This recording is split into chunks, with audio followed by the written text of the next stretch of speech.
Hey, this is Notser, and this is the Tier 8 U.S. destroyer, New Orleans. It has 9 main guns, 8 secondary guns, 75 AA guns, a top speed of 33.1 knots, total health 35,400.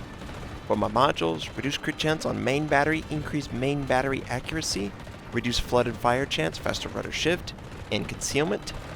For my commander, situational awareness, basic survivability, basic firing training, faster turret traverse, lower cooldown on damage control, and advanced firing training. We are on the map north. I skipped some of the travel. We are at D.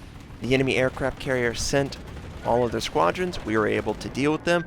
Enemy torpedo bomber attempted an attack run. We were able to annihilate them. Only one got off, and we completely avoided it. Now we are in a position where we can capture D.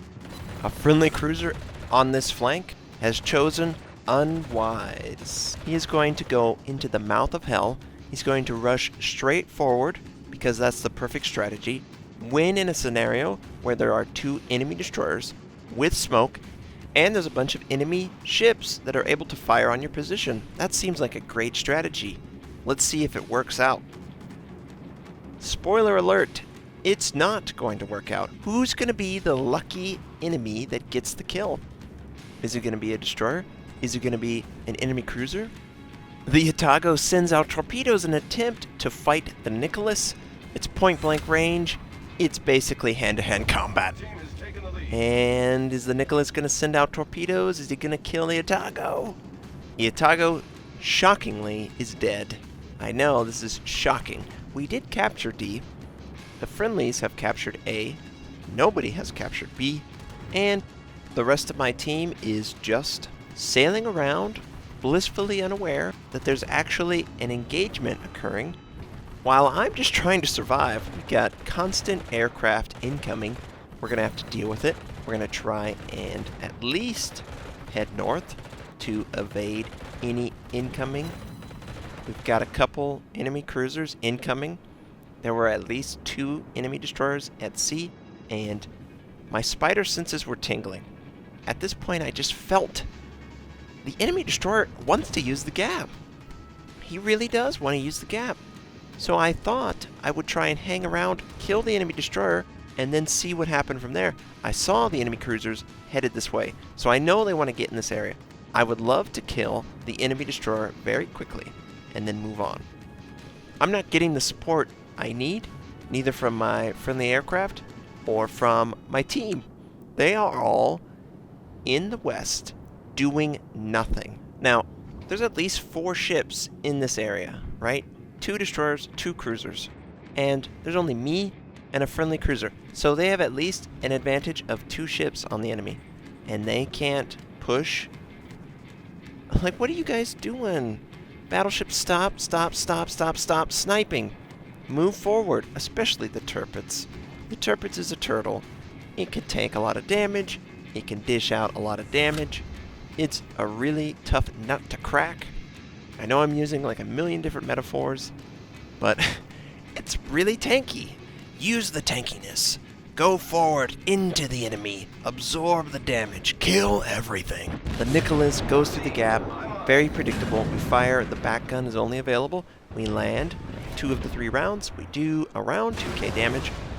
He is angling. This is textbook torpedo setup. He wants to torpedo me. Front guns are available. We fire our back gun. Front gun is about to traverse. We fire those and we take out the Nicholas. He sends out his torpedoes. We have to angle. The enemy cruisers are getting line of sight from the aircraft and me firing. We've got to make sure we don't take this torpedo. We can't change our heading. We're going to take big shots, and wow, that was really bad luck. Complete whiff on those shots. And we head straight north because we don't have anything else we can do. We're going to set the torpedo bomber as primary, but we're going to initially engage the Otago. To me, I said, well, the Otago's half health. We land rounds on the Otago. We completely destroy one of the torpedo tubes. And we feel pretty good. We're taking a ton of damage from the Cleveland.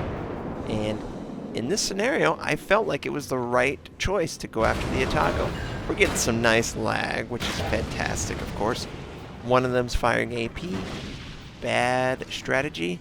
I'm a extremely high-angled New Orleans, you should fire AG unless you get a good shot. And I'm not going to give you a good shot. So we keep doing minimal damage on the Otago. We're not leading it as much. The Cleveland is a much easier target. He's just taller in the water. You can see the hull much bigger. So we fire on his position. First salvo. We get 3 rounds for 2,600 points of damage, and we're feeling great. Second set of guns does 5k. Man, we're really cooking now. We attempt to not run into an island, of course, but we are still taking a lot of damage. We will wiggle in and out to bring our front guns to bear, but we don't want to show that much of our side. We are at half health, and I feel pretty good about this engagement considering I'm outgunned and outnumbered so bad on this side of the map. Friendly cruiser went to capture C, but he didn't consider that there might be a giant island in the way, and he ran aground. Yeah, he ran aground. He's going to die. I just know it. He threw away his life just to capture C. The enemy cruiser that's moving through C looks to be in an ideal position. There's also a enemy destroyer north, and he's probably going to either attempt to go after the friendly carriers or just spot enemies for his team. We see the Myoko. Myoko is in a position that looks to be a mistake. It looks like he turned into the island. He did. He ran aground. We fire off our last HE, switch to AP, broadside, stationary target. Come on. This is textbook AP. We're waiting on our reload. Come on, come on, come on, come on. We lead the target because he's backing up slowly. We want him to back up into it. We get an AP round to penetrate. 7,400 points of damage, but only one. Only 1 of 5 that made contact. We need to do more damage. So it looks like he's stationary. We're taking fire from the enemy destroyer because he's a big jerk. And it's not hard enough. We get another Citadel penetration, 7k on that. Cleveland's here. Enemy with torpedoes sent him out. Got to deal with that. We're going to fire another waterline shot. We've got enemies firing on 3 sides. We're not getting any help over here. We finally take him out with 2 Citadels. And now we just need to deal with only 3 enemy ships. For some reason, C is still being captured. So the enemy Otago most likely went to capture C. We try and fire HE at the enemy tier 7. We get 3,600 points of damage, but he's going to be able to hide behind the island. Again, we're not getting the kind of help we need on this side. It's a one-man army fighting the enemy. We fire again. We were unable to put out the fire now. Our damage control is completely down. We do another big shot on the enemy destroyer, and he completely disappears. Now, if I had a friendly aircraft in the area, spotting, I could use that, but I don't. I really just don't have that kind of help. He shows back up, but he disappears as quickly as he shows back up. We're trying our best to just avoid dying, and this Cleveland is being a real pain in my butt. He is just not letting me escape. We were able to set 2 fires on him as we die. It's alright. We were able to hold back the onslaught of the enemy nearly alone. Everyone that came on the side of the map that we were on basically failed. They went headfirst into the enemy, didn't think at all, and they died, and they'll probably blame their team, when in actuality, they were the failures. You can't sail straight towards the enemy. So we're going to go to a friendly Otago in the area. He's engaging the enemy Cleveland. Looks like he just let off a salvo. If I was him, I would just fire down the Cleveland. I wouldn't worry about anything else except taking out the Cleveland. Maybe angling against the enemy Otago that captured C. But overall, you have the complete advantage. You have twice the hit points of the Cleveland available. And you have a couple friendlies at B. I don't know why there needed to be 4 ships at B or 2 destroyers. I don't know what these destroyers are doing. They're not doing what destroyers should do. Destroyers should go looking Isolated targets, harass the team, capture the base. You don't need to group up and do everything together. You don't have to hold hands, okay? That's the great thing about destroyers. You're a one-man army, or a one-woman army. You're a one-person army, and you can dictate the pace. He sends out torpedoes at the Otago and the Cleveland. Don't know why you would do that. Just use your guns. I tell him, just shoot the Cleveland. Shoot the glass. I don't know why it's so hard. The Cleveland's so low. He's showing his side. He's being greedy. He wants all at his guns firing on the enemy. Of course, we all want that. But when you do that, you're opening up for damage.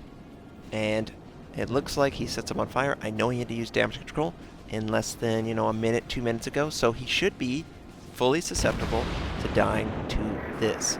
Now, the friendly Otago did send out torpedoes, but only on the right side. If he wanted to, he could use his left torpedoes, but no, we want to show our side to the obvious ram attempt this Cleveland would like to do. And I think the Otago gets it. He's like, oh, crap. So he does a hard right. The Cleveland is doing everything he can to run into him, and they pass in the night. Point blank. Oh, man, that was close. The Cleveland dies.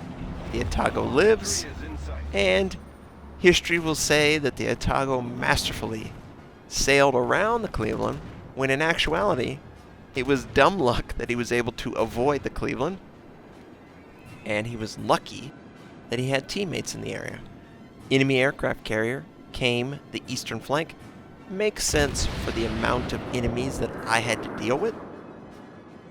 He is probably low on aircraft, though, since he was attempting constantly to bomb me, torpedo me, and do everything to me for his team.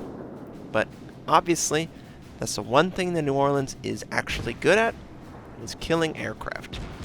And we did get 30 aircraft kills. I don't care about that. Doesn't take any skill. I just press a button and it does better. I want to actually aim. So, they're firing on this enemy Independence. Independence is, running straight at the enemy, so obviously he doesn't have the ability to attack. Just trying to get out of the game. That's all he wants to do. The enemy has actually captured B. Looks like we're attempting to recapture B. I don't know how, these cruisers disappear and we don't know where all the destroyers are. We've got 2 aircraft carriers. What are they doing? They only have 1 kill between them. It's just mind-boggling. And the 2 battleships only have 1 kill between them. It's just weird to me. Friendly Cleveland totally outmatches the Atlanta in every manner. This should be so one-sided. Fires all his guns, lands basically them all, and now he just needs another salvo, and that's incoming. Take out the Atlanta, come on. Looks like the Atlanta's burning. Not surprising for Atlanta, and the game is won. Somehow these battleships won a game with their terrible strategy. Their team had to overcome a lot to actually win it. I hope you enjoyed seeing me suffer. 2 kills, 4 Citadel, 30 aircraft taken down, defended, 2,211 base XP, around 70,000 points of damage, but that's okay for the New Orleans. Probably good, maybe great, because the ship just isn't good. Definitely not the Mogami. I hope you enjoyed this game. I hope you have a fantastic day, and I'll catch you next time.